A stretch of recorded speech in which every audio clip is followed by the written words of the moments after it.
Ya, saya baru potong rambut. Jadi kalau misalnya rambut saya jadi mirip mama saya ya. Jadi kalau kalian penasaran mama saya seperti apa, lihat saya. Iya, maaf ngelantur. Iya, jadi terima kasih semuanya karena kehadirannya di workshop ketiga Connection Production ini. Dalam workshop ketiga yang kita laksanakan ini, tentunya tidak luput dari berkat Tuhan dan semua peserta-peserta dan semua panitia yang ada di sini. Terima kasih untuk semuanya. Semoga workshop ini berjalan lancar dan semoga dari workshop ini kita bisa terus mengembangkan kemampuan kita di bidang teater meskipun dalam kondisi pandemi seperti ini.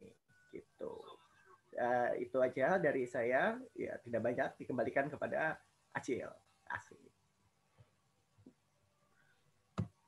Oke, thank you banget Kak Theo atas kata sambutannya. Nah, habis ini kita langsung ke materi nih. Tapi sebelum ke materi, ada satu hal yang perlu saya ingatkan nih kepada teman-teman peserta. Jadi untuk teman-teman peserta mohon di-mute agar tidak terjadi feedback nanti ketika saat materi. Sama, saya mau ingatkan juga nanti di akhir acara ada 2 link untuk diisi, yaitu link absensi dan link feedback. Saya mohon untuk diisi agar untuk sebagai persyaratan mendapatkan sertifikat. Nah, nggak perlu berlama-lama lagi nih. Kita langsung saja ke Kak Rangga. Kak Rangga, silakan. Halo, kedengaran suara saya aman? Aman, oke, terima kasih. Selamat malam, terima kasih Acil, terima kasih Kateo, terima kasih Connection, dan selamat malam semuanya. Salam kenal, nama saya Rangga Pranendra, biasa dipanggil Rangga aja. Wih, banyak nih kayaknya yang ikut nih. Baik. Hari ini kita membahas tentang scoring musik dalam teater nih. Wah, saya dipilih untuk menjadi pembicara untuk topik ini. Sepertinya wow sekali ya. Scoring itu apa sih pertama-tama? Kalau jatuh kan. Tahu kan scoring itu sempat disinggung juga sedikit oleh Kak Nandes di topik bulan lalu. Ada yang tembus kayaknya suara tuh. Siapa itu tadi tuh? Sempat disinggung bahwa ini masuk dalam artistik juga ya musik ini. Nah, hari ini kita membahas lebih detail aja mengenai musiknya. Scoring itu musik latar kalau dalam teater itu ya. Dan musik di dalam sebuah pertunjukan teater itu sebenarnya ibaratnya garam gitu. Kita menyedapkan, kita memberi rasa kepada pementasan yang bersangkutan. Jadi memang musik itu bukan komponen utama dalam sebuah teater kan sebenarnya yang menjadi komponen utama yang ditonton orang itu kan yang ada di panggung, jalan ceritanya gitu. Kemudian banyak lagi komponen pendukung seperti nanti ada lighting, ada musiknya juga, kostum dan sebagaimana macamnya. Nah, di sini peran musik itu memang bukan sebagai peran utama, melainkan hanya sebagai komponen pendukung. Tapi komponen pendukung yang penting kalau menurut saya. Ya itulah ibarat makanan dikasih garam jadi lebih ada rasanya gitu. Jadi kita memberikan rasa dalam sebuah pertunjukan. Dan musik dalam teater itu menjadi penting karena musik itu menjadi identitas dari pementasannya. Tentunya kita mengharapkan para penonton kita itu punya impresi yang bagus gitu terhadap pertunjukan yang kita berikan. Dan salah satu impresi yang bagus itu bisa ditandai dari ketika mereka keluar dari gedung pertunjukan, para penonton tuh akan keinget sesuatu. Harapannya tuh ya dari segi musiknya dulu juga gitu. Wah, musiknya nih identik banget sama pementasan ini gitu. Dan selain itu juga musik dalam teater itu penting karena sebagai tanda juga dari gerakan-gerakan motionnya setiap aktornya gitu. Kita bisa memberikan aksen yang tepat sehingga emosinya lebih dapat, biasanya itu dibantu dengan musik juga gitu. Dan tentunya musik itu menjadi penting dalam teater karena kita menjadi pelengkap suasana di panggung. Oh iya, selamat datang yang baru datang nih. Wih, makin kesini makin rame nih ya. Kita baru mulai, tenang aja. Buat yang baru masuk dan tadi melewatkan sedikit di awal, salam kenal, nama saya Rangga Pranendra. Wih, ini makin kesini makin ada yang gue kenal nih jadinya. Oke, jadi kita membahas musik dalam teater dan tentang scoringnya gitu. Di sini sepertinya para peserta juga para pegiat musik teater juga nih ya. Ya, saya juga senang memiliki kalian para teman-teman seperjuangan yang passionnya sama nih. Jadi kita bisa ngobrolin juga lebih enak gitu. Oke, untuk Kak Aldo boleh di next slide-nya. Oke. Jenis musik dalam teater, saya secara garis besar membagi menjadi dua, yaitu ada musik soundtrack sama musik scoring. Ini gimana gue jelasin ini ya? Musik soundtrack itu beda sama musik scoring. Jadi kan kalau biasanya dalam sebuah naskah nih kita akan dibagi lagi, ada lagunya, lagu satu, lagu dua, lagu tiga gitu-gitu. Pokoknya yang sifatnya lagu dan yang memiliki lirik itu saya kelompokkan menjadi musik soundtrack. Ibaratnya kayak film Ada Apa Dengan Cinta, itu kan ada soundtracknya, judulnya Denting, kemudian Bimbang, kemudian gitu-gitu. Jadi bentuknya lagu, produknya itu berupa lagu. Sedangkan yang poin satunya lagi ini, musik scoring, itu adalah musik-musik yang menjadi latar gitu. Musik setting lah ibaratnya, musik untuk mempertegas latar, khususnya latar suasana, latar waktu, latar tempat, itu masuknya nanti ke musik scoring. Musik scoring ini sendiri sebenarnya nggak jauh-jauh beda dari musik soundtrack. Jadi kita sebagai pemusik dalam sebuah pementasan itu kita kan pengennya memberikan satu alur warna yang sejalan gitu. Jadi idealnya dalam sebuah cerita itu dari awal sampai habis tuh musiknya juga harus senada, harus satu frekuensi. Jadi nggak lompat-lompat. Itu juga tergantung dari naskahnya sendiri. Naskahnya kebutuhannya musiknya seperti apa. Nah kita tentuin dari awal dan kita stick kepada itu gitu. Lanjut dulu kali ya. Kalau di slide berikutnya ada apa nih Kak Aldo? Oh iya, barusan yang saya jelasin itu ya, musik soundtrack itu ya yang berupa lagu gitu. Kalau di sini para teman-teman sekalian sudah familiar dengan bentuk naskah, itu biasanya eh, apa ya, sutradara atau penulis naskahnya itu udah menempatkan sendiri kira-kira di bagian mana yang enaknya dikasih lagu secara full gitu. Kalau dari yang naskah-naskah yang saya baca, dari para penulis naskah yang saya kenal itu mereka biasanya menaruh di bagian-bagian yang penting menurut penulis naskah itu sendiri. Wah ini enaknya nih kasih lagu supaya lebih menggambarkan perasaan atau situasi di situ gitu. Jadi perasaan atau situasi tertentu dalam naskah itu bisa menjadi lebih berasa, bisa terasa lebih nampol. Gimana kok berarti kok nampol sih? Bisa lebih tersampaikan dengan baik gitu dengan cara bernyanyi gitu. Ya kan? Kemudian ada apa lagi nih di slide berikutnya? Oh, overture. Jadi ini satu poin penting sendiri nih.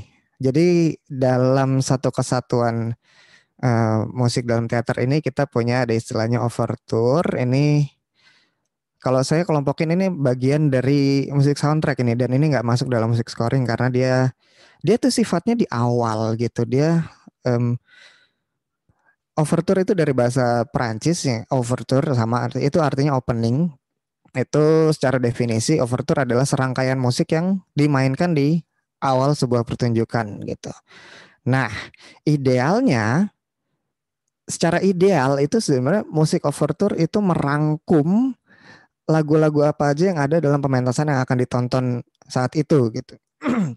Jadi targetnya sebenarnya kita tuh pengen memberikan gambaran kepada para penonton kira-kira selama sejam 2 jam ke depan nih mereka duduk di situ dan memperhatikan panggung, feel seperti apa yang akan mereka rasakan. Nah itu kita coba berikan dalam bentuk overture. Overture tuh durasinya juga bisa macam-macam sebenarnya tergantung dari direktur musiknya juga ya, dari kita nanti di masa depan nanti kita sebagai direktur musik kita yang menentukan sih overture kira-kira akan berapa lama. Secara ideal ya saya sebut secara ideal dia merangkum semua musik dari lagu 1, lagu 2 sampai lagu habis tuh kita rangkum dalam satu overture supaya penonton dapat feel-nya. Tapi ya itu sekali lagi saya bilang itu idealnya. Pada prakteknya tidak semua overture bisa merangkum semua lagu itu karena emang agak tricky banget sih. Agak sulit untuk merangkum banyak lagu dalam satu lagu.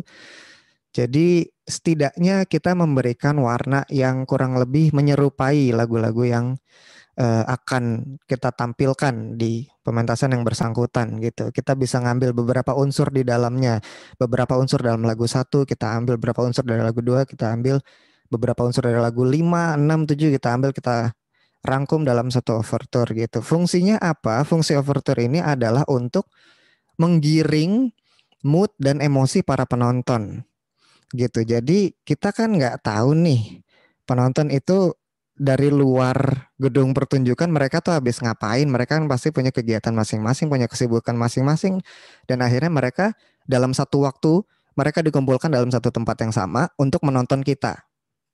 Kita nggak tahu background mereka masing-masing beda. Ada yang habis kerja, ada yang habis kuliah, ada yang habis rapat mungkin, atau ada yang habis desak-desakan di angkutan umum gitu-gitu. Fokusnya masih pada terpecah belah. Jadi dengan mereka duduk dan menyimak overture sebagai awalan pembuka, kita mengharapkan fokus mereka jadi menyatu gitu. Jadi supaya kita memulai act 1, scene 1 itu para penonton juga udah bisa menyimak dengan baik dan udah nggak kemana-mana lagi fokusnya. Itu adalah tujuan dari overture. Niatnya begitu, fungsinya untuk menggiring mood para penonton. Demikian. Coba kalau slide berikutnya Kak Aldo, ada apa lagi? Oke, kita yang tadi udah bahas tentang musik soundtrack, sekarang kita ke poin berikutnya yaitu musik scoring. Seperti yang tadi saya sudah state di awal, musik scoring itu adalah musik latar, musik setting ya, fungsinya untuk mempertegas latar, waktu dan tempat dari setting adegan. Nah, musik scoring ini sendiri ntar dibagi lagi macam-macam. Ada musik yang fungsinya untuk pergantian babak, ada musik ilustrasi, ada musik penokohan, musik aksentuasi gitu-gitu. Kita akan bahas satu-satu di slide berikutnya. Coba kalau boleh. Musik pergantian babak. Bentar, berhubung judulnya pergantian babak, saya mau minum dulu. Nggak ada hubungannya sih sebenarnya. Cuman agak panik aja nih. Musik pergantian babak ini ya sesuai namanya sih sebenarnya musik untuk pergantian babak. Tidak menjelaskan ya. Jadi kan dalam sebuah pementasan itu terbagi babak demi babak nih, adegan demi adegan. Setiap pergantian adegan mungkin situasi latar tempatnya akan berubah lagi. Untuk itu nanti para kru, para blackman nanti akan memindahkan beberapa alat, beberapa properti, mengganti background. Itu akan butuh waktu. Dan waktu yang kosong inilah yang akan kita isi dengan musik. Nah, ini yang kita sebut dengan musik pergantian babak, gitulah definisi gampangnya. Nah, karena sifatnya juga sebenarnya nggak terlalu lama, jadi ini kita kelompokkan dalam musik scoring dan durasi relatif pendek, dan tujuannya untuk menjaga emosi penonton saat adegan itu sedang berganti, gitu. Jadi fungsinya juga untuk mengantar adegan demi adegan gitu.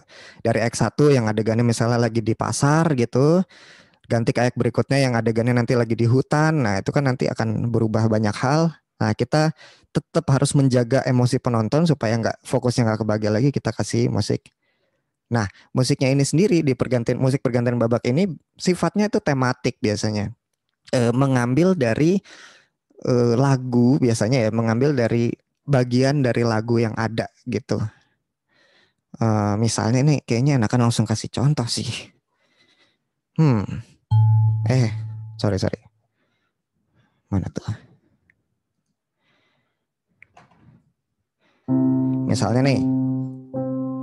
Misalnya ada sebuah pementasan yang lagunya adalah ini. Harta yang paling berharga adalah keluarga. Ya, itu lagu Keluarga Cemara sebenarnya. Nah, misalnya ada satu situasi yang membutuhkan satu situasi pergantian babak yang membutuhkan musik. Musiknya mungkin nanti si sutradara mintanya tolong kasih musik yang slow. Kita bisa ambil dari situ.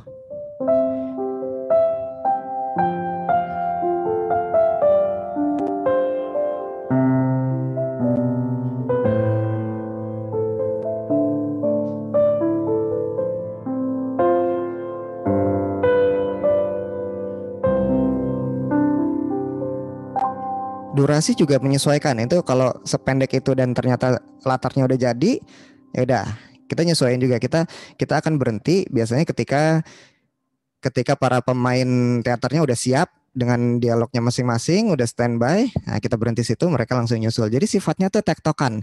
Tektokannya juga harus rapi gitu. Kita sebisa mungkin mengisi kekosongan supaya nggak awkward gitu. Jadi kita isi dengan musik sambil mereka nunggu mereka siap. Kalau mereka udah siap, kita berhenti musiknya.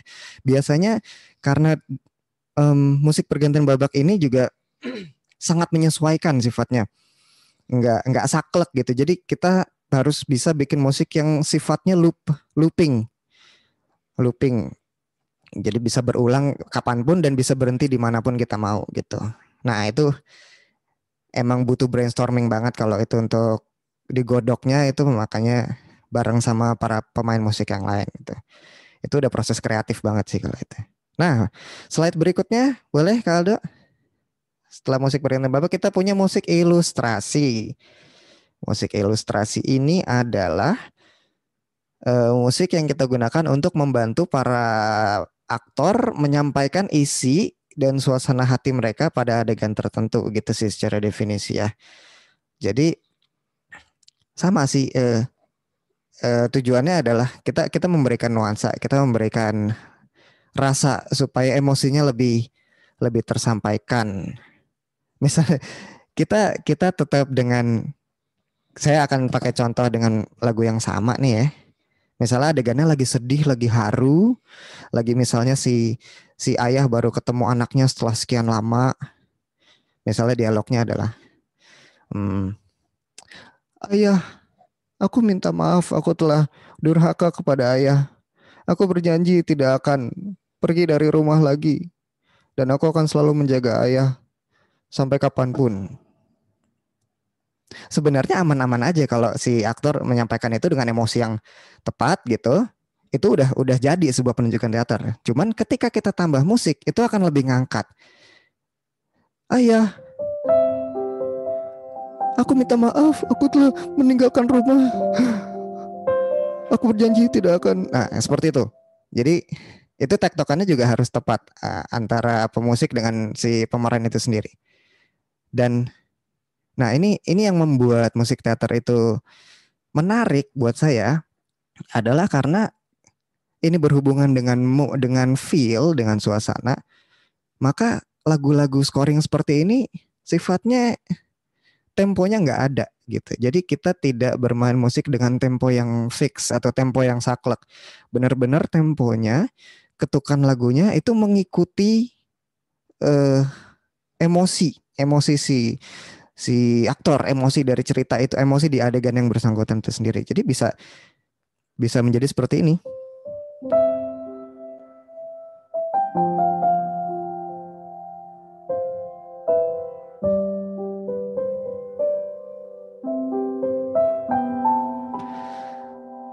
Dan yang membuat lebih menarik lagi adalah kalau saya dalam prakteknya sebisa mungkin sentuhan piano yang saya mainkan ini itu nggak nabrak dengan dialog yang sedang terjadi gitu. Jadi ketika mereka lagi dialog, saya sebisa mungkin kosongin. Tapi ketika ada jeda antar dialog, disitulah saya isinya. Nah kalau lagi dialog seperti ini kita kosong dikit. Nah ini kosong. Dia ngomong lagi, lalala, pelan aja, dia jeda dikit, isi lagi. Gitu, jadi nggak bertempo dan ngikutin emosi banget. Itu memberikan ilustrasi. Kalau itu adegan sedih yang haru seperti itu. Tapi ya emosi kan ada macam-macam dan tergantung kebutuhan naskahnya juga. Misalnya dibutuhkan emosi yang tegang, biasanya kita kasih yang serem-serem, yang agak low dan panjang sifatnya kayak, anakku,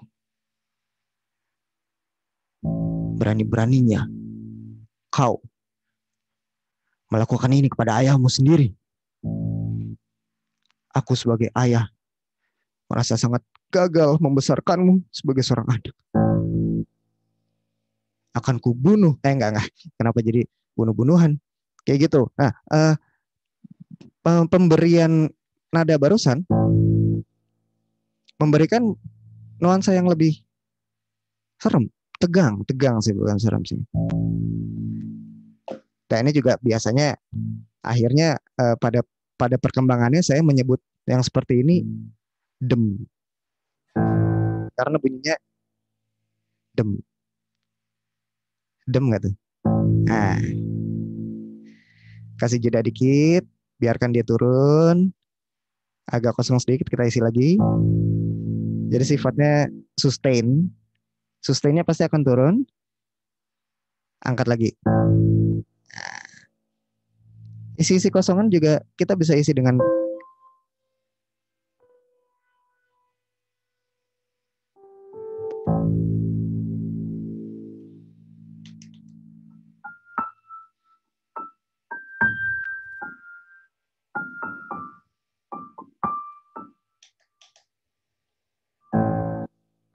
kayak gitu. Tergantung dari naskahnya sendiri sih, kebutuhannya seperti apa. Itulah kenapa kita sebagai pemusik harus tektokan dengan baik dengan sutradara dan dengan para pelakon, gue mau ngomong pelakor salah, para aktor gitu. Itulah fungsinya latihan, makanya jangan bolos-bolos latihan tuh, bisa bahaya nanti tektokannya nggak dapat, jadi nuansanya nggak dapat, emosinya nggak dapat, tektokan dengan pemusik nggak dapat. Nah, semakin sering latihan semakin baik. Latihan bareng sama pemusik dan latihan bareng dengan para aktor juga gitu maksud saya. Kemudian setelah musik ilustrasi kita punya apa nih? Nah, makasih Kak Aldo, tetap standby. Aku udah takut kirain kamu ketiduran Kak Aldo. Musik penokohan. Musik penokohan ini sebenarnya bisa baiknya ada, bisa sebaiknya nggak ada, tergantung dari kebutuhan naskah juga. Cuman musik penokohan ini adalah musik yang menjadi ciri khas dari seorang tokoh dalam pertunjukan gitu. Jadi ibaratnya satu tokoh itu punya soundtrack dia sendiri. Kalau saya belajar dari sini sih bukan dari teater sih, tapi dulu waktu saya usianya masih agak muda gitu, waktu saya masih rajin main game-game konsol PlayStation, dulu saya sempat main satu game namanya Final Fantasy 7. Di Final Fantasy 7 itu hampir setiap karakter utamanya itu punya soundtrack gitu, punya musik penokohannya sendiri. Misalnya ada tokoh namanya Tifa, dia tuh pasti setiap dia muncul atau setiap adegan yang ada dianya di mana dia sedang dominan, musiknya akan seperti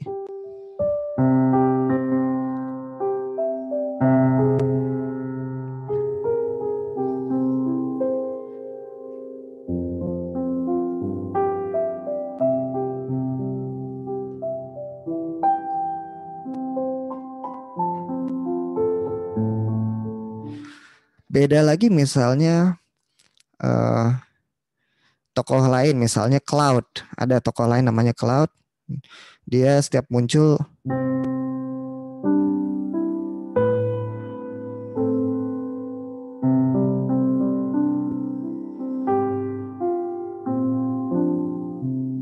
seperti itu. Nah, itu gimana mengkomposnya itu ya sebisa mungkin satu warna dengan satu keseluruhan cerita sih. Cuman ya kita bikin yang lebih identik musik satu komposisi musik yang identik dengan tokoh A seperti ini. Nanti tokoh B kita bikin komposisi lain tapi masih sejalan dengan cerita gitu.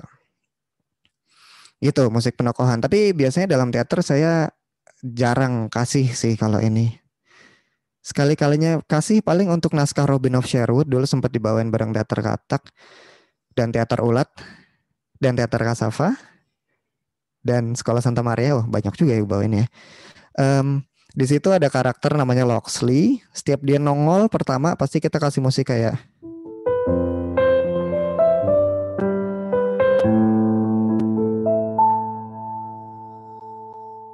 gitu. Beda lagi dengan tokoh utama ceweknya di naskah Robin of Sherwood, namanya Marian. Setiap Marian muncul kita kasih gini. Salah.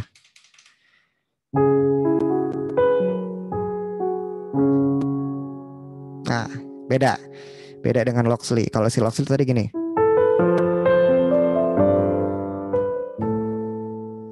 Itu Loxley. Kalau Marian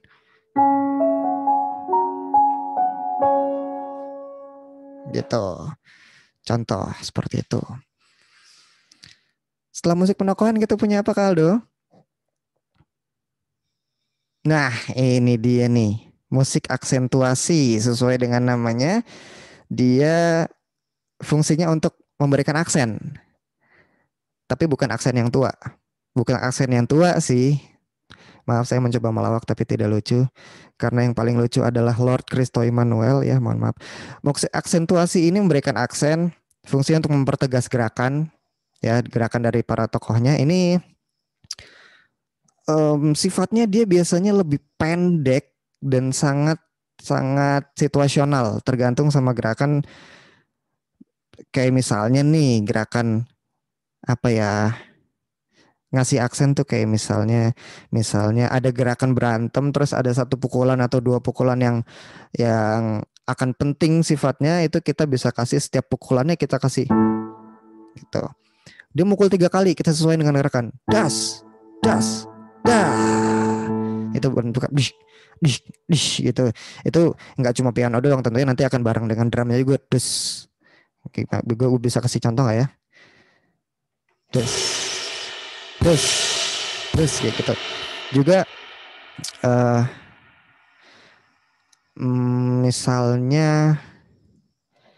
misalnya ada adegan yang agak-agak humor dikit, terus kita mau ngasih apa ya, misalnya si tokoh lagi jalan dari kanan ke kiri nih, kita bisa kasih gerakan langkah kayak set, berhenti, tengok kiri kanan, pas dia jalan lagi tengok kiri kanan lagi, jalan lagi, nah gitu. Kayak gitu-gitu yang kita sebut musik aksentuasi, ngasih aksen. Kurang lebih seperti itu. Ntar dulu saya minum lagi.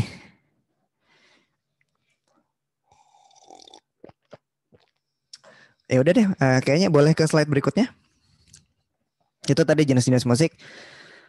Nah, memberi latar ruang dan waktu dengan musik. Jadi dengan musik kita memberi latar, tempat dan waktu gitu. Musik itu bisa berperan penting dalam ngasih latar untuk ruang dan waktu tertentu. Nah, tapi ini sendiri tergantung dari naskah yang lagi kita mainin.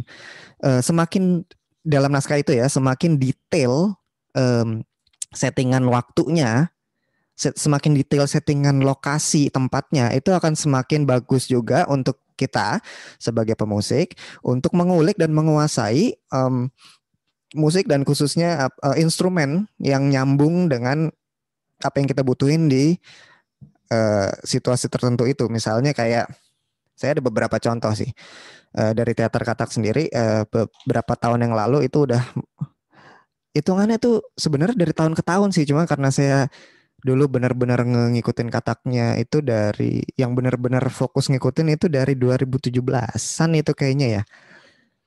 Ketika teater katak membawakan naskah Cleopatra, itu Cleopatra kan mengambil setting Mesir gitu, Mesir zaman old.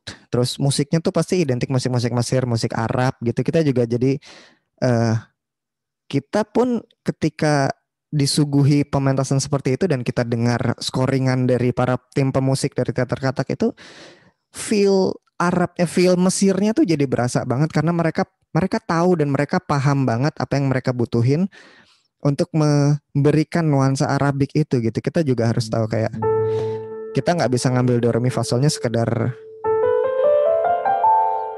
itu, melainkan kita akan bengkokin jadi gimana ya?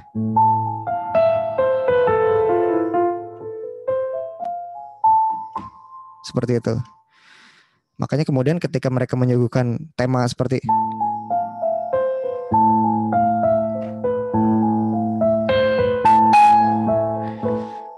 itu menjadi tema utama yang identik banget dengan naskah Cleopatra gitu. Karena feel-nya minor yang itu banget, yang benar-benar yang sesuai dengan ekspektasi kita. Menurut saya pribadi, pementasan teater katak dengan naskah Cleopatra itu adalah pementasan dengan scoring yang terbaik karena benar-benar para pemusiknya dan secara keseluruhan musiknya Cleopatra itu sendiri paham dengan porsi dan peran mereka gitu. Kemudian di naskah tahun berikutnya Teater Katak membawakan naskah Robin of Sherwood. Nah, itu beda lagi. Kalau yang tadinya Cleopatra ngambil settingannya Mesir, kalau Robin of Sherwood ini settingannya Inggris kuno gitu, medieval era. Nah, itu biasanya musiknya beda lagi, ketukannya dari ketukannya biasanya ngambil tripletnya 6/8-nya. Kan biasanya kalau lagu kan 1 2 3 4 1 2 3 4. Ini lebih ke 1 2 3 4 5 6 1 2 3 4 5 6.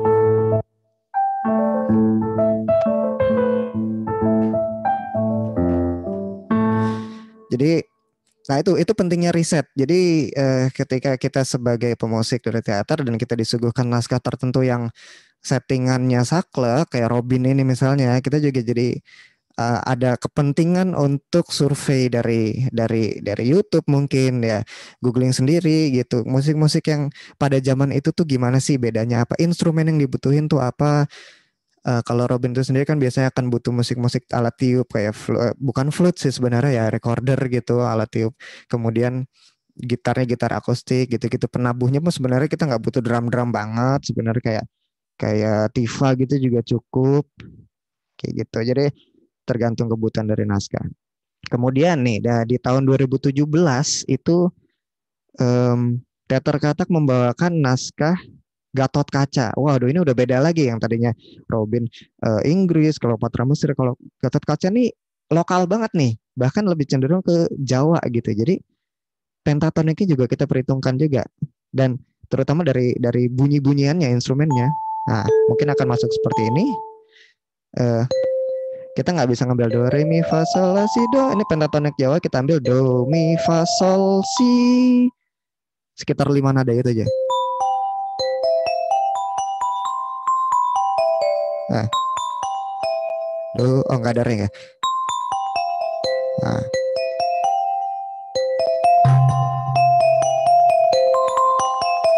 Beda kan nuansanya kayak dengan yang tadi gitu. Ketika kita memainkan pentatonik tertentu, nuansanya akan beda dengan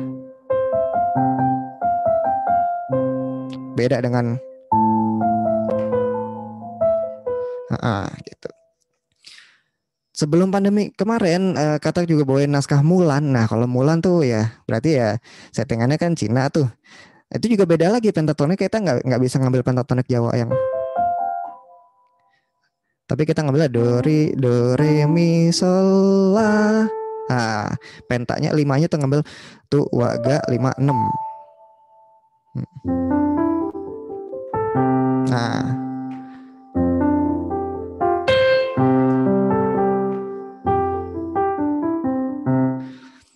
do re mi sol la do, feel-nya beda dengan do mi fa sol si do. Do mi fa sol si do itu identik dengan Jawanya. Do re mi sol la do, nah itu lebih identik dengan Oriental Cinanya gitu. Kurang lebih begitu. Ya itu sebenarnya menjadi pengetahuan umum yang harus kita tahu dari awal dulu ketika kita mau ngisi naskah-naskah yang emang kebutuhannya seperti itu gitu. Nah, ini menimbulkan pertanyaan, bagaimana kalau kita mainin sebuah naskah tapi naskahnya tuh nggak ada setting waktu yang sedetail itu gitu. Kayak misalnya ya normal aja gitu, kita lagi situasinya lagi ya misalnya nggak ada settingan waktu yang detail tertentu atau ruang tempat di mana gitu. Fantasi misalnya gitu. Terus gimana kita mengukur kebutuhan kita gitu. Ya, jawaban saya sebenarnya malah kalau naskahnya nggak ada kebutuhan yang sedetail itu malah lebih baik. Maksudnya malah lebih bebas, bukan lebih baik, malah lebih bebas untuk kita sebagai pemusik untuk bereksplorasi lagi gitu. Jadi kita bisa ambil tema-tema yang lebih umum, kita bisa nggak harus mengulik situasi tertentu gitu. Jadi bebas aja, lebih bebas aja gitu, nggak ada aturan kan gitu. Nah, slide berikutnya ada apa nih? Tips. Oh udah masuk sini ya. Tips seputar scoring musik teater. Oke, jika saya harus memberikan tips seputar scoring musik teater, apa sih yang harus dilakukan supaya scoringan kita baik? Ini kan kita misalnya nih, kita dikasih tanggung jawab besar nih sebagai direktur musik atau sebagai koordinator musik. Tips seputar scoringan supaya scoringannya baik gimana? Mungkin kalau pada bingung, sebenarnya kalau menurut saya tuh gini, tentunya pemusik teater itu kan kita akan membutuhkan orang demi orang. Nanti kita akan bikin satu tim musik sendiri. Dan para pemusiknya, instrumennya kan bisa beda-beda. Itu sebenarnya kita menyesuaikan dengan kebutuhan sih. Pertama-tama kalau yang dari pengalaman yang sudah ada nih, saya tuh sangat menyesuaikan dengan kebutuhan. Dengan SDM, bukan dengan kebutuhan. Kalau menyesuaikan dengan kebutuhan tuh akan bisa makan biaya lebih banyak. Nah, saya tuh lebih menyesuaikan dari sumber daya yang ada, SDM-nya, sumber daya manusianya. Misalnya teman-teman yang saya bisa ajak itu saya cuma bisa ngambil secara instrumentasinya adanya drum, keyboard, bass, gitar, udah gitu. Ya udah kita gerak dari apa yang ada. Misalnya nggak dapat pemain drum, tapi dapatnya adanya alatnya cajon doang nih Kak gitu. Ya udah nggak apa-apa gitu. Toh nanti musiknya bisa kita kembangin lagi. Gitu. Jadi menyesuaikan dengan sumber daya manusia yang ada aja dulu. Kalau memang bisa mengikuti keBM-an direktur musiknya atau sutradaranya itu lebih baik kalau bisa. Kalau enggak ya kalau menurut saya jangan maksain. Jadi kita berangkat dari apa yang ada aja. Dan tentunya kita tuh kalau dalam tim musiknya kita akan butuh satu pemain kuncian, satu apa ya? Pemain kuncian tuh pokoknya dia yang bisa ngisi scoringnya ketika yang lain nggak ada gitu misalnya. Ini tuh lebih ke kalau nggak pemain gitar, pemain keyboard gitu. Saya itu pilihannya selalu antara dua, pemain gitar atau pemain keyboard. Ini yang saya jadikan kuncian. Dia yang harus paling paham satu kesatuan cerita dan naskah dan semua cue-nya gitu. Dan dia yang harus bisa menginterpretasikan itu ke semua pemainnya gitu. Nah, untuk itu kita harus tahu dulu bedanya musik ritmis sama musik melodis. Musik ritmis itu berarti musik yang sifatnya mengiringi. Itu yang tadi saya bilang antara gitar atau keyboard. Gitar atau keyboard itu kan sifatnya dia bisa mengiringi. Dia ada nada sendiri tapi dia bisa ngasih chord, dia bisa ngasih ritme gitu. Tapi beda dengan drum. Drum dia alat musik pukul yang tidak menghasilkan melodi. Nah itu kita agak sulit kalau harus menggantungkan kepada seorang drummer untuk ngisi scoring. Karena dia cuma bisa ngasih tabuhan doang, dia nggak bisa ngasih melodi. Yang bisa ngasih seperti itu antara gitar atau keyboard, udah pilihannya dua itu. Alat musik melodis misalnya biola, itu bisa memberikan melodi. Biola, saksofon, flute, trompet gitu. Itu akan kepake banget dalam satu kesatuan ensemble-nya gitu. Tapi kalau untuk scoringan doang, nggak semua bisa gitu loh. Karena dia nggak bisa ngasih ritme, bisa ngasih melodi doang. Mungkin untuk beberapa musik aksentuasi gitu kita cuma akan butuh satu biola untuk bunyiin gitu dong. Itu ya masuk. Tapi kan untuk kayak ngasih feel sedih,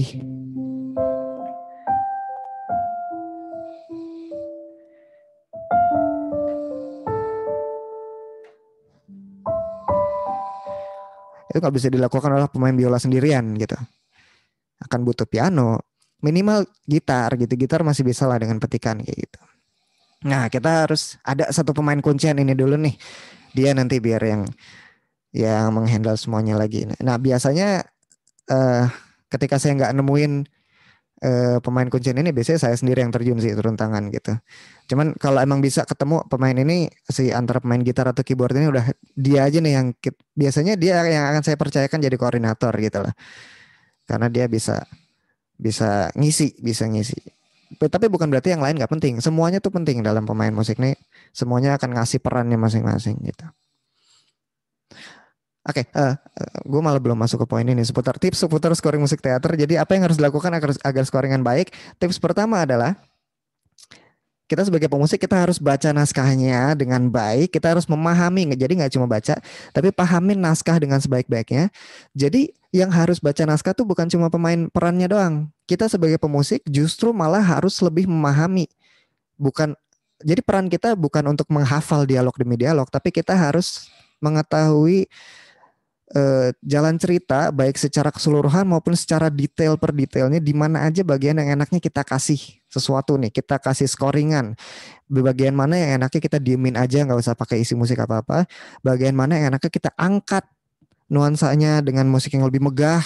Bagian mana yang kita kasih musik yang sendu. Bagian mana yang kita kasih ini kira-kira tegangnya di mana nih. Kalau pas tegang kita kasih apa gitu. Kita yang harus paham. Malah sebenarnya menurut saya kita kudu lebih paham daripada para pemain peran itu sendiri. Kita kudu lebih paham dari mereka. Karena kita yang megang dari awal sampai akhir tuh kita megang musiknya. Sedangkan para pemain peran tentu mereka juga berperan penting, cuman ya dalam dialog mereka masing-masing. Misalnya dalam satu act nih, si pemain A dia main di act 1, 2, 3, tapi dia nggak main di act 4 dan 5. Maka dia nggak punya tanggung jawab di act 4 dan 5 gitu. Sedangkan kita bertanggung jawab di semua act. Karena kita ngiringin gitu. Jadi kita harus memahami mood setiap adegan, kita harus memahami perpindahannya, kita harus memahami semua. Literally semua dalam satu naskah ini gitu. Lalu tips kedua adalah sering-sering berkonsultasi dengan sutradara atau dengan director itu sendiri untuk setiap ide yang muncul. Kita sebagai pemusik kita juga punya hak untuk ngasih ide. Walaupun nanti kemudian si sutradara sendiri yang akan menentukan idenya masuk apa enggak gitu. Nah itu tujuannya kita berkonsultasi terus dengan sutradara, baiknya gimana tektokan musiknya gitu-gitu. Semakin sering berkonsultasi semakin bagus.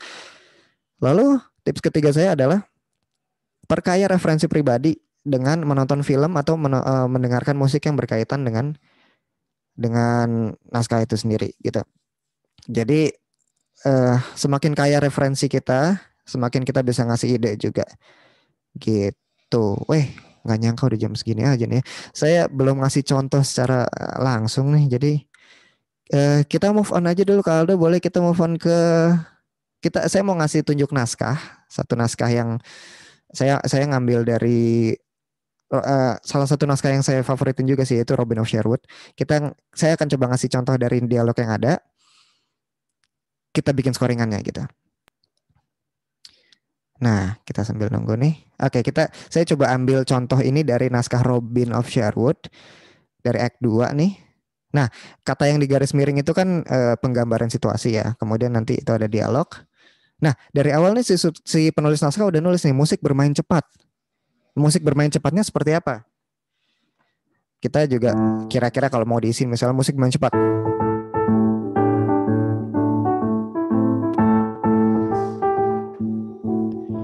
Musik bermain ceria dan nakal, mungkin kita bisa tahan di sini aja sambil adegan di atas panggungnya juga disesuaikan, diangkat moodnya sampai akhirnya semua udah standby di situasi, kita berhenti. Baru nanti akan disusul dengan dialog. Semua di situ bilang, hormat kami Sheriff of Nottingham. Terus Sheriff bilang, turunkan hormat kalian. Jika kalian tidak bisa menangkap para Robin itu, maka esok tangan kalian tidak akan dapat digunakan untuk memberi hormat. Jika kalian hari ini tidak dapat menangkap para Robin itu, maka esok kalian akan menggunakan kaki kalian di kepala untuk memberi hormat padaku. Hari ini tangkap. Nah, di situ berikutnya ada cue, yaitu lagu 2. Nah, tentunya lagunya itu menjadi PR dari kita untuk dibikin dulu gitu. Lagunya udah jadi, berarti nah cue-nya di situ adalah Sheriff ngomong hari ini tangkap. Itu harus kita rekam dalam kepala. Ketika dia ngomong gitu, kita harus mulai itu lagu. Gitu. Jadi akan sangat penting untuk kita membuat ini naskah ini mencetaknya dalam bentuk print out. Jadi ada hard copy-nya supaya kita bisa coret-coret. Tapi saya berhubung saya anak lama nih ya, saya kagak paham teknologi. Kayaknya teknologi sekarang tuh udah bisa mencoret-coret di tablet sendiri ya gitu. Jadi kalau memang punya alat itu lebih baik. Tapi kalau saya selaku anak lama, jadi saya biasa akan bergantung kepada kertas dan alat tulis gitu, kertas dan bolpen supaya bisa coret-coret sendiri. Saya akan coret khususnya di bagian atas tuh yang Sheriff bilang hari ini tangkap, itu saya garis bawahi, saya kasih tanda panah, saya tulis lagu 2 gitu. Lagu 2 full set tuh biasanya kalau udah tulisan lagu full set, nyanyi, begitu lagu selesai langsung nyambung ke dialog lagi gitu. Nah, dialognya ngomong kan, Sheriff ngomong, diam, bagus sekali hasil kerja kalian para pasukanku, bla bla bla. Nah, ketika lagi dialog kayak gini, nah ini balik lagi tektokan dengan sutradara, enaknya kita isi dengan musik atau tidak gitu. Kalau dari pengalaman saya bagian sini kosong nih. Boleh digeser ke bawah lagi kalau ini sepanjang ini Syarif ngomong nih, Syarif ngomong sambil mengelilingi panggung gitu. Musiknya masih istirahat bentar. Jadi belum ada lagu sampai mana tuh ya? Oh itu dia. Itu udah jadi cue sendiri nih ketika Syarif bilang dan kalian bersiaplah kehilangan tangan kalian kecuali kalian tangkap semua rakyat di sana yang sejak tadi mencemooh kita. Nah, dari sini cue dari tulisan garis miring adalah semua pun berlarian. Dari sini pun sebenarnya para pemeran juga udah harus punya kuncian sendiri. Setelah Syarif ngomong rakyat di sana yang sejak tadi mencemooh kita, itu ada dialog tambahan di mana para pasukannya bilang siap Syarif. Nah, kata siap Syarif ini sendiri sudah menjadi kuncian untuk para pemusik untuk ngisi lagu lagi. Semua pun berlarian ketakutan, suasana sangat kacau balau. Kasih lagi mungkin kayak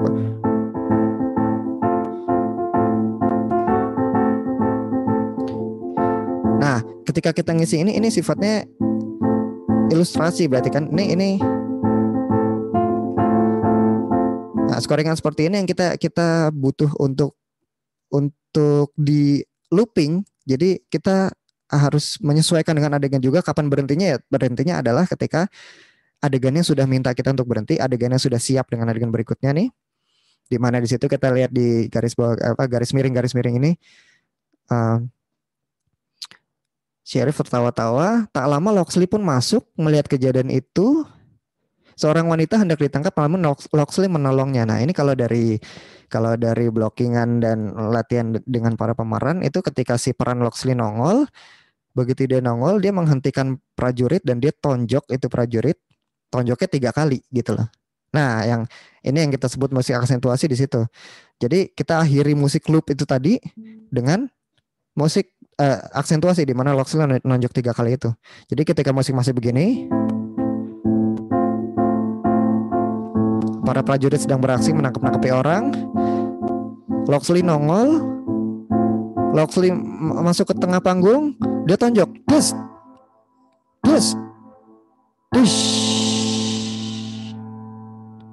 Ditonjok 3 kali, jatuh terkapar tuh prajurit. Nah, scoringan berhenti sampai situ, dialog lanjut lagi. Wanita bilang terima kasih. Locksley bilang apa yang terjadi, mengapa berantakan sekali, bla bla bla. Itu dialog panjang sampai itu dia sebelum act 3. Wanita tua bilang itu mengakhiri act 2 di sini. Wanita tua bilang mereka mengincar tanah, cepat pergilah, selamatkan tanahmu. Baiklah ibu, terima kasih banyak. Nah, kata baiklah ibu terima kasih banyak ini akan saya garis bawahi, saya kasih panah, saya kasih cue musik berikutnya. Cue musik berikutnya adalah misalnya kita, nah ini yang disebut dengan musik pengantar babak, pergantian babak. Dari act 2 ke act 3 kita isi sesuatu karena berganti act biasanya kan latar panggung juga akan berganti. Itu kan tulisannya dari yang garis miring juga settingan di pekarangan rumah Locksley. Berarti beda dengan settingan yang awal tadi. Yang awal tadi settingannya bukan di situ soalnya. Berarti kita isi musik pergantian babak dengan mengambil lagu tema. Kalau saya menjadi direktur musik, mungkin saya akan memilih untuk lagu, misalnya lagu satu dari naskah ini saya pakai untuk menjadi pengantar babak.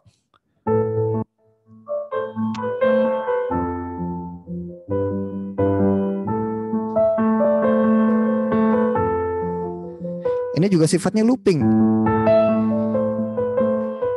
Menyesuaikan dengan kebutuhan berapa lamanya para black man menyiapkan panggung gitu-gitu.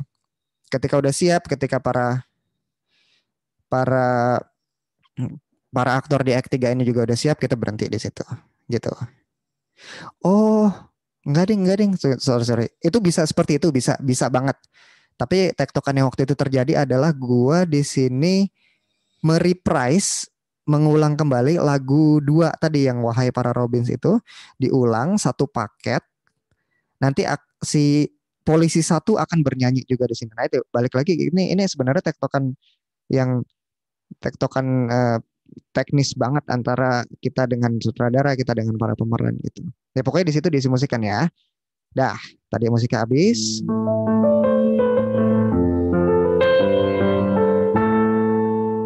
Nah, mengakhiri musik, nah ini ada satu poin penting yang tadi saya lupa bahas. Mengakhiri musik itu kita bisa bagi lagi atas beberapa istilah gitu.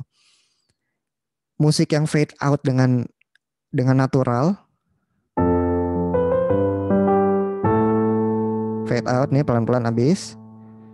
Nah, halus gitu. Tapi kalau musik yang kaget berhentinya, itu saya sebut botak biasanya. Karena habis aja gitu. Dem, dadadam, bam, bam. Beda dengan bam, badadam, bam, bam. Nah, kayak gini-gini detail-detail yang penting-penting, nggak penting tapi penting gitu. Harus dicatat juga di dalam catatan kita. Endingnya botak atau endingnya lurus atau endingnya kribo. Nah, kalau kribo beda lagi. Kribo biasanya saya kasih ibaratnya rambut yang kriwel gitu, itu saya istilahnya kasih kribo gitu. Kalau botak, nah gitu. Kribo dihabiskan dengan botak, berarti gini. Kribo botak. Nah, itu hanya contoh. Dah habis itu lanjut act 3. Dan sepanjang act 3 kayaknya nggak ada ini sih. Nggak terlalu banyak scoringan sih. Ya, gitu aja paling. Saya sebenarnya pengen ngasih contoh lebih banyak, tapi kurang lebih contoh yang akan saya kasih di act 3 itu sama dengan yang act 2 tadi. Jadi Kak Aldo mungkin ini paling udah dulu. Gitu. Apakah barusan contoh saya membagongkan? Sebenarnya materi saya berakhir sampai sini sih karena waktu juga hampir tidak memungkinkan untuk saya melanjutkan. Saya tadi udah bikin deal bahwa jam 8 TED itu udah harus hilang saya karena alat ini akan digunakan untuk keperluan lain lagi gitu. Mohon maaf atas keterbatasannya, tapi semoga materi yang saya berikan tadi sudah bisa memberikan gambaran tentang bagaimana scoring itu terjadi gitu. Saya Rangga Pranendra mengoper kembali kepada Kak Host, Kak Aldo. Silakan Kak Aldo. Oke, thank you Kak Rangga atas materinya semuanya. Semoga materinya Kak Rangga bisa diterima dengan baik ya. Kalau ada yang mau nanya, sekarang sih. Ya, sekarang kita langsung masuk ke bagian sesi tanya jawab ya. Kalau ada yang mau bertanya, silakan open mic dan silakan langsung bertanya aja. Kak Aldo, ini ada yang nanya di kolom chat, tapi yang nanya Theo Layarda, kita kacangin aja, Pak. Ya gitu. Jangan dong, masa dikacangin, kan pertanyaan itu biasanya satu-satu ada ya. Iya. Saya coba jawab sebisa mungkin pertanyaan Theo dulu, habis itu ntar yang lain boleh nanya ya, nggak apa ya. Nih Kak Theo nanya, Kak Rangga gimana sih caranya menentukan musik-musik pementasan itu sewarna atau enggak? Lihatnya dari mana Kak itu sewarna atau enggak? Oke, saya menentukannya sih biasanya gini. Saya ketika saya dikasih satu naskah, lalu saya akan harus menentukan tema utama, tema lagu utama, tema musik utama dari naskah ini akan seperti apa. Itu saya jadiin satu lagu dulu, gitu. Contoh paling gampang, contoh yang paling praktikal adalah naskah Raja Hutan yang waktu itu dibawain sama Teater Kaneta. Ketika saya dioper naskah itu, saya lihat dan saya pertimbangkan kebutuhan saya bikin satu lagu tema dulu. Lagu yang kemudian akhirnya saya beri judul Raja. Matahari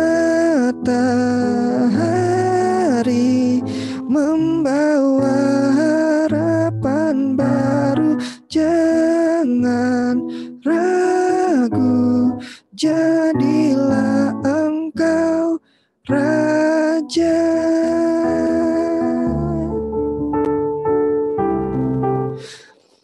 Itu satu kesatuan lagu udah jadi. Kita berangkat dari situ. Lagu itu yang sudah jadi itu sudah punya satu warna berarti ya. Maka lagu-lagu berikutnya untuk lagu 2, lagu 3, lagu 4 sampai lagu 14 misalnya, warnanya kalau bisa dibikin gak jauh-jauh dari situ. Gitu. Kita bisa ngeliat lagu itu warna apa enggak.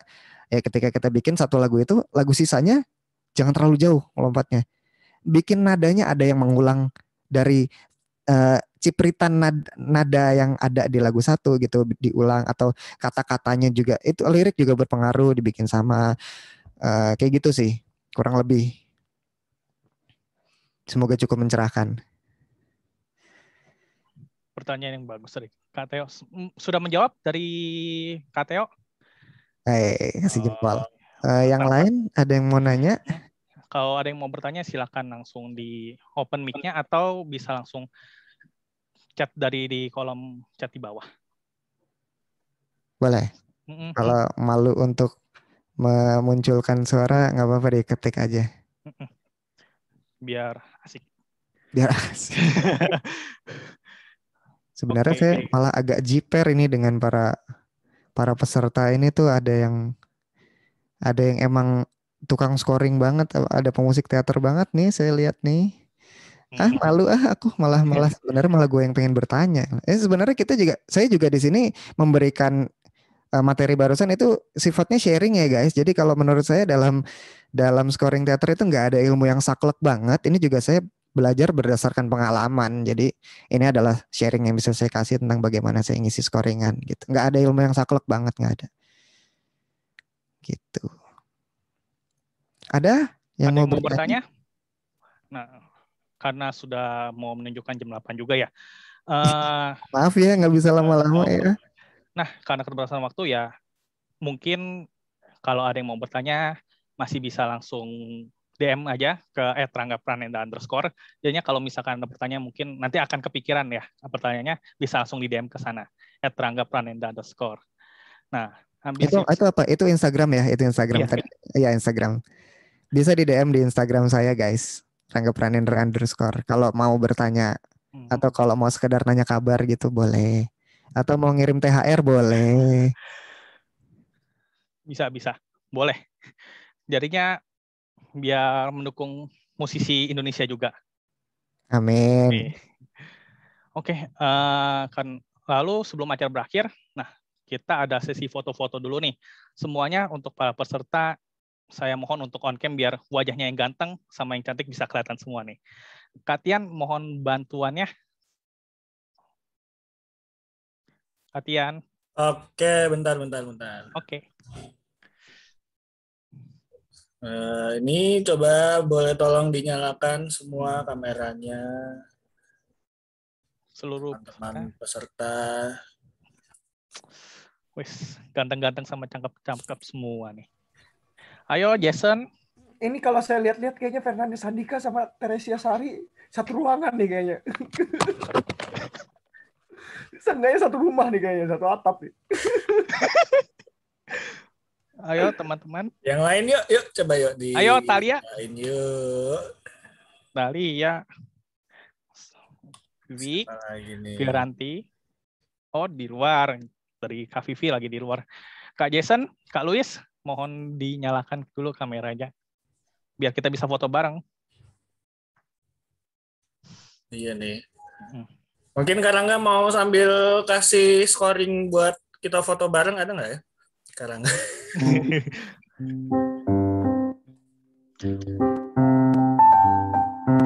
Ini cuma ada 6 nih yang nyala nih. Gimana nih, Kak Aldo? Ya sudah, kalau misalkan tidak ada yang bisa, mungkin lagi ada bermasalah kali. Yuk, Kak, boleh di itu aja. Yuk, semuanya. Saya hitung ya. 1, 2, 3. Oke, sebentar.